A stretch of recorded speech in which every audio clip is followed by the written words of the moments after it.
que está grabando, ¿ya? Entonces, como les había dicho, vamos, continuamos. Ya. Bueno, método de organización de datos, esto no había explicado, vamos a explicar ahorita. Entonces, vamos a ver, organización, en este caso, vamos. Primero los cualitativos. Los cualitativos es el nominal y el ordinal, ¿sí? Los cuantitativos hablamos de discreta y continua. Un poco aquí habla de cuantitativos en cuanto a variables. A variable directa e indirecta, en este caso discreta o continua, ¿no es cierto? Las variables que nosotros manejamos. Y acá, en cambio, referente a lo que es a los cualitativos, es nominal o ordinal. O sea, nominal implica de que nominales tiene un número, ¿no? Todos los datos tienen el 1, el 2, el 3, el 4, ¿no es cierto? Ese es nominal. El 7, el 8, ¿de acuerdo? En cambio, ordinales, pues primero, segundo, tercero, cuarto y segundo, ¿sí? Entonces, eso estamos hablando de nominal y en este caso de ordinal, orden de datos, ¿no es cierto? Acá, en cambio, variables, en este caso, discreta y continua, pues que son valores prácticamente de lo que estamos nosotros investigando. Ya, aquí estamos datos. Aquí están datos, ¿no? Un conjunto de datos, que todo es la información, ¿no? Datos.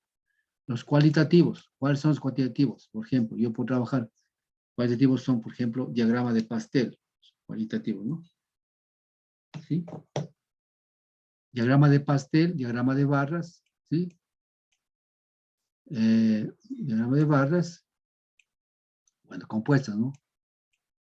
Diagramas de barras agrupadas y pictogramas. O sea, pictogramas más bien son gráficos poligonales que se llaman, ¿sí? Y los cuantitativos, en cambio, ya son por ejemplo, el que toma hidrología conmigo, lo que hicimos pues con el ajuste de distribución normal, ¿no?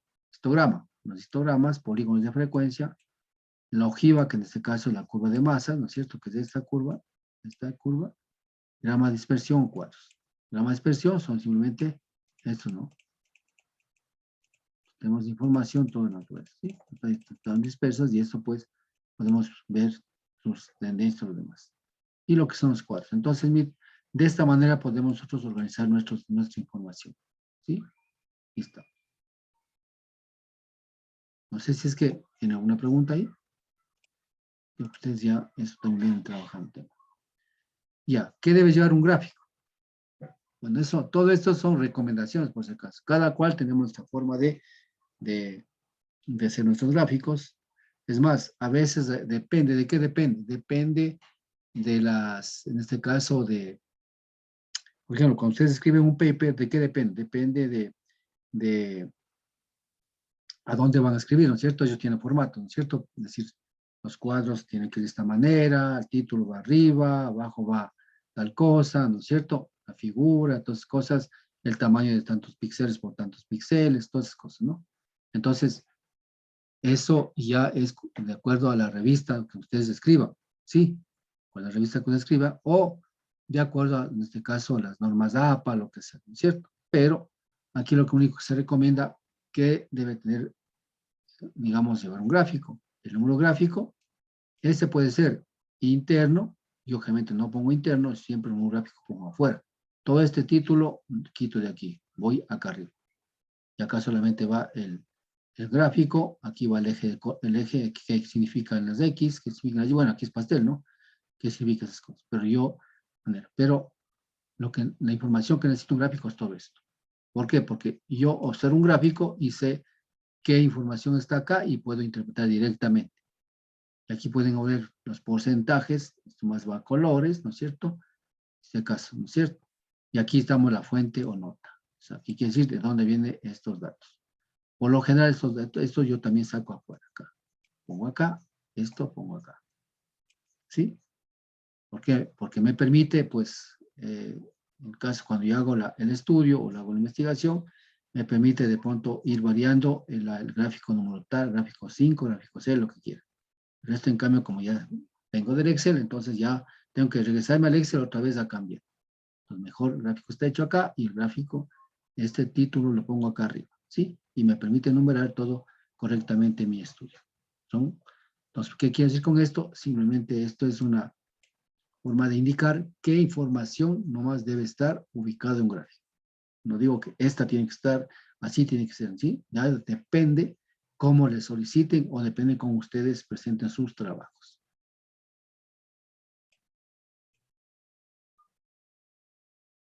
Ya, el histograma. ¿No? Aquí, bueno, aquí hablamos de histogramas, por ejemplo, vamos a ver, histograma no es más que en este caso, como dice histograma, es la historia del evento o de los datos que se ha ido dando, ¿cierto? ¿Cierto? Historia, pues, entonces histograma es esto, ¿no? Prácticamente es un gráfico de polígonos que es, ¿sí? Entonces es la historia. Aquí puede ser, dependiendo de las variables que estoy trabajando, pues el tiempo, yo que sé, acá puede ser, yo que sé, la altura de agua, no sé, tiempo, ¿cierto? Lo que sea. Entonces esto vamos viendo los diferentes niveles. Entonces este es el histograma, ¿sí? Ya.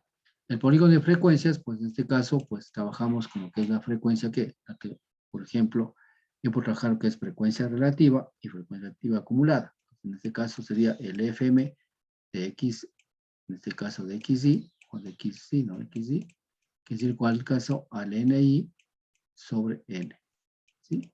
Entonces, yo ahí determino en este caso digamos, en este caso, las frecuencias, y todas esas frecuencias voy graficando y vamos a tener este tipo de gráficos, más o menos por acá, ¿sí? ¿Sí? Y así, ¿no? ¿Sí? Y lógica porcentual no es más que la sumatoria de las frecuencias relativas. Entonces, en este caso sería el FM de X, ¿sí? O sea, mayor delta, y este sería XY. Y de esta manera, pues simplemente al hacer esto, la sumatoria, y al final vamos a tener este gráfico, más o menos. ¿Sí? Entonces, esa es la ojiva, en este caso, la porcentual. O sea, porcentual. Diagrama de dispersión es un diagrama que yo lo obtengo de esta manera. Si tengo acá todos los datos que sean. Ahora esto me permite que, digamos, expresión me permite un poco ver qué, me permite ver me permite ver la dispersión de la información que puede haber, si está de este caso datos más agrupados o datos muy dispersos. ¿Para qué? Para que me permita ver si es que existe algún tipo de correlación entre la variable Y y la variable X y poder generar, yo que sé, una recta o un ajuste de una curva a esta información, ¿no es cierto? Y permite un poco calificar el coeficiente de correlación, cuál es si es que es válida o no es válida, esta recta o esta curva que represente toda esta información, ¿cierto? ¿Sí? Entonces aquí estamos, en este caso, lo que es el diagrama de dispersión. Y los cuadros, pues ya conocemos, son cuadros de datos, mejor dicho, yo diría, los cuadros son los cuadros de información ya es procesada y validada y que vamos a publicar ya prácticamente en nuestros estudios, ¿cierto? Exactamente. ¿Sí? Entonces, más o menos. Y esto me parece que está, como voy a explicar para acá abajo. Así está. ¿Qué son los cuadros? Viene primerito con los cuadros, viene desde acá abajo. Ya dijimos cuál serie de datos dispuestos en renglones y columnas. Bueno, deberán ser autoexplicativos. El título ser claro, conciso y preciso. Debe contestar la pregunta ¿qué, dónde y cuándo? Cada renglón y columna será rotulada, ¿sí? Concisa y claramente. Las columnas serán paradas en línea vertical. Claro, es que aquí debes de ver, aquí, o sea, tanto lo que son columnas, como lo que son, en este caso, filas, ¿no es cierto? Filas y columnas, así. Pues acá, la columna esta, ¿qué significa? ¿Qué significa? ¿Qué significa? Capaz que cuando yo quiera tabular, puedo hacer un filtrado y saber qué información más tengo y qué no más puedo obtener. Pues cada una de estas y también estas vale acá. ¿Qué significa? ¿Sí? ¿Qué entonces esto implica? Entonces, total de las columnas, dice las claves, abreviaturas, símbolos que serán explicados. Por ejemplo, yo puedo poner acá, no sé, pues puedo poner yo que sé, P. ¿Pero qué significa P? De pronto abajo pongo P, significa porcentaje, yo que sé, de porcentaje, ¿cierto? O a veces se pone acá mismo, pero si la columna es muy pequeña, no permite prácticamente trabajar el tema, ¿no? ¿Sí? Ya. Presenta la frecuencia con la que algunos hechos ocurren, diferentes subdivisiones y categorías de una historia. Se utiliza para presentar información cuantitativa, dar los cuadros, La información presentada debe ser simple. Claro. 2 o 3 cuadros pequeños son preferibles a uno solo que contenga muchos detalles. A veces, pues, no es necesariamente en un solo cuadro podemos utilizar todo. ¿Por qué?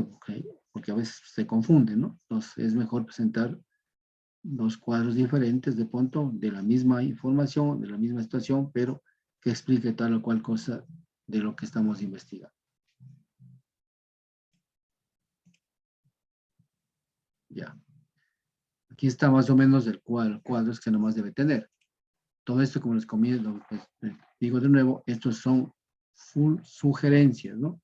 Lo que debe tener, sugerencias. Ustedes deciden en su investigación. Pero sí es importante, por ejemplo, este cuadro número 1, saber esto. A veces este cuadro número 1, nosotros cuando escribimos escribimos el contenido de esto, pues decimos de acuerdo al cuadro 1, ya saben, ¿cierto? Cuadro 1, ¿qué tiene? Ah, ya. Entonces, por ejemplo, número de casos diagnosticados con tuberculosis por grupo de edad. Los nombres de columnas, grupos de edad, años, 0 a tal.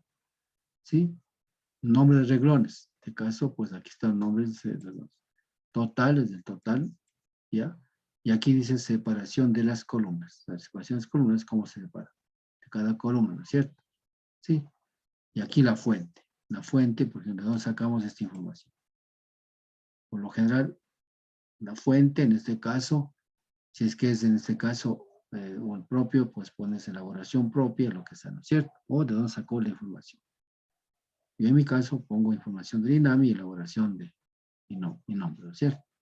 Entonces hay que saber de dónde sacó la información, ¿cierto? Y quién elaboró esta cosa. O si es que el cuadro se lo saco de ahí, posiblemente fuente tal persona, tal institución, ¿no es cierto?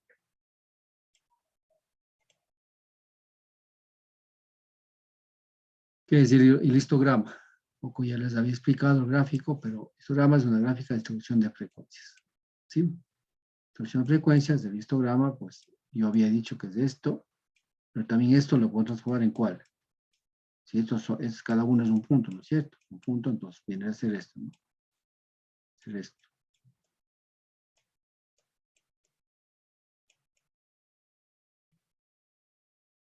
Y así sucesivamente, ¿sí? Entonces dice, el ancho de escalar de las barras, justo por eso aquí habla de barras, y aquí están barras, es proporcional al ancho de los intervalos de clase utilizados. Las de clase ya habíamos explicado que son estos, ¿no? El límite máximo y el límite mínimo. Este intervalo y ver cuántos elementos se encuentran dentro de este intervalo de clase, en este caso, ¿sí? Utilizados. Y te acuerdan ustedes que de pronto para nosotros trabajar, para hacer un ajuste de una ley, debemos saber cuántos intervalos de clase nosotros hemos dividido nuestra información y ¿y eso sirve para qué? Sirve para definir lo que son los grados de libertad, ¿cierto? La altura de las barras, igual, entonces se basa en qué? La altura de las barras en función de qué? Del número de frecuencia, en este caso. ¿Ves? Frecuencia y ocurrencia de eventos de eventos.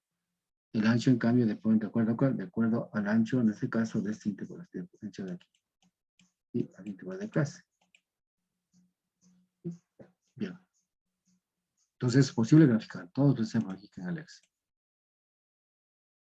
Y aquí está. Exactamente un ejemplo. Yo ahora aquí puedo colocar, depende, ¿no? Si es que puede ser tan agenciosos, mejor dicho, tan ilustrativos, pues puedo colocarlos. Porque aquí yo puedo leer, ¿no? Pero no se lee totalmente lo que significa. Entonces el valor puede ser que diga Alexa, por favor, colóqueme los datos. Y me coloca, ¿sí? Y aquí, pues, en este caso, el intervalo de los años que están cada caso, el ancho de clase, ¿no es cierto? Este intervalo de clase depende en este caso, depende si es que el intervalo fue este o depende si el intervalo fue este, ¿no? Así es, pues, esta opción del intervalo, en este caso, entre el mínimo y el máximo y el número de elementos que se encuentran dentro de ese intervalo. ¿Sí? Entonces,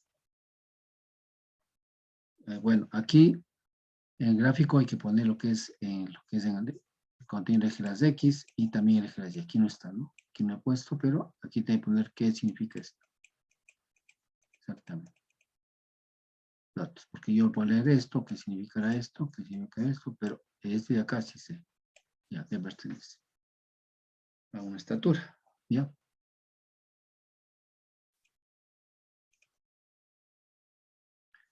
Ya, polígono de frecuencias, polígono de frecuencias consiste en un gráfico de líneas usando para representar la frecuencia absoluta del valor. ¿Sí? Utiliza para presentar más de dos series de datos en términos de distribución de frecuencias.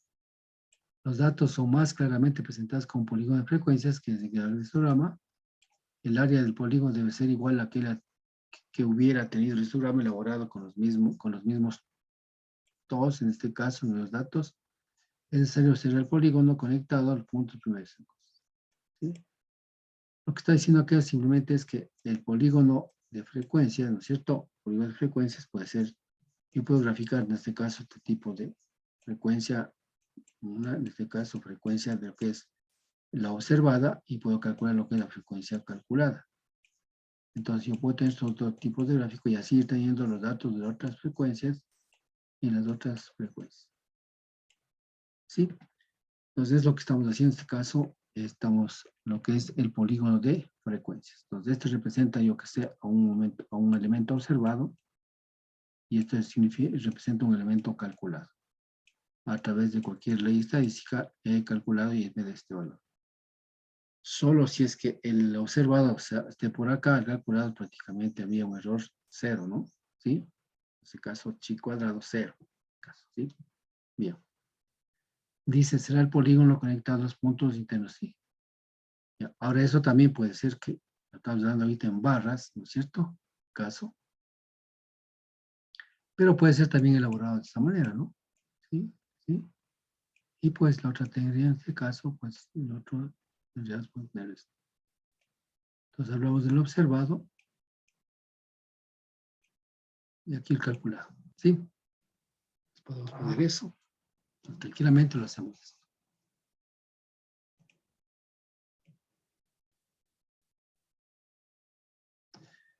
Y este polígono de frecuencias, pues este es, en este caso, pues un ejemplo nada más, ¿no? Aquí está el índice se llama índice de inteligencia y él es la frecuencia, ¿sí? Entonces, más o menos está observando como la campana de Gauss, ¿sí? Ya depende del gráfico que nosotros tenemos de tener. Sumatoria de polígono de frecuencias. La ojiva porcentual, que es la sumatoria, en este caso, la sumatoria de todos los eventos, y vamos sumando al final. Más se utiliza lo que es, por ejemplo, en lo que son curvas de masa, para lo que es eventos lluviosos, se utiliza bastantísimo esas dos. Pero al final, con la lluvia acumulada es la que se produce tal o cual tipo de evento, en el caso que se produjo acá en Quito. Sí, la ojiva porcentual es un gráfico acumulado que conoce también los nombres de curvas, porcentajes acumulados. Esta también se llama, en este caso se llama curva de masa. ¿Sí? Se llama curva de masa. También. O también en este caso la ojiva, ¿no? La ojiva. Y dice acá, la ojiva es muy útil o es útil cuando se quiere presentar un rango percentil de cada valor en una distribución de frecuencias. La altura del punto asociado es un valor proporcional a su rango percentil y porcentaje de acumulación. Entonces, al final, la ojiva es esta. ¿Sí? Donde tenemos toda la información. Bien, muchachos, vamos a quedar ahí, ¿sí? Entonces, nos vemos en la próxima clase y voy a tratar de subir tareas porque realmente, como hasta ahora tengo una reunión de la universidad y del proyecto, entonces voy a preparar una situación. Nos quedamos hasta aquí, les agradezco mucho la asistencia. Si existe algún comentario, por favor, les escucho.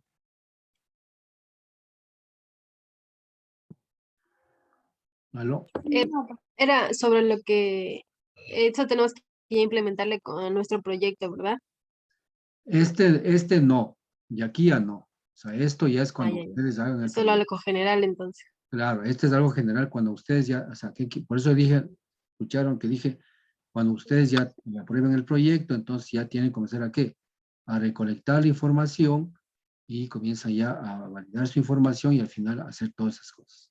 Entonces, cuando ustedes ya tengan el proyecto, por ejemplo, lo que acabé de decir yo, el caso mío, yo estoy en este proceso, ¿sí? No hay mucho tiempo, pero yo estoy dedicado, ya tengo la información levantada, ahora sí estoy y ha dedicado a hacer todos estos gráficos para interpretar los resultados y al final tener sus conclusiones. Entonces, esto simplemente es parte de lo que tengo que darles a ustedes, pero ya, y eso implica de que esto, cuando ya aprueben el proyecto y comiencen a trabajar, entonces aplican esas metodologías ¿para qué? Para recolectar información, para hacer sus encuestas, lo que, el tipo de investigación que apliquen, pues dependiendo del tipo de proyecto. Esto ya es más bien ya cuando ustedes comiencen a ejecutar su proyecto y cuando tengan su información y comiencen a elaborar su informe. Sí, exactamente. Eso Sí, es. profe, gracias. Esto no va. Así es sencillo, en el proyecto. ¿Alguna otra pregunta, por favor? Bueno, si no hay preguntas, nos quedamos ahí y nos vemos en la próxima clase. Gracias, muchachos. Estén atentos a la plataforma. Claro. Chao.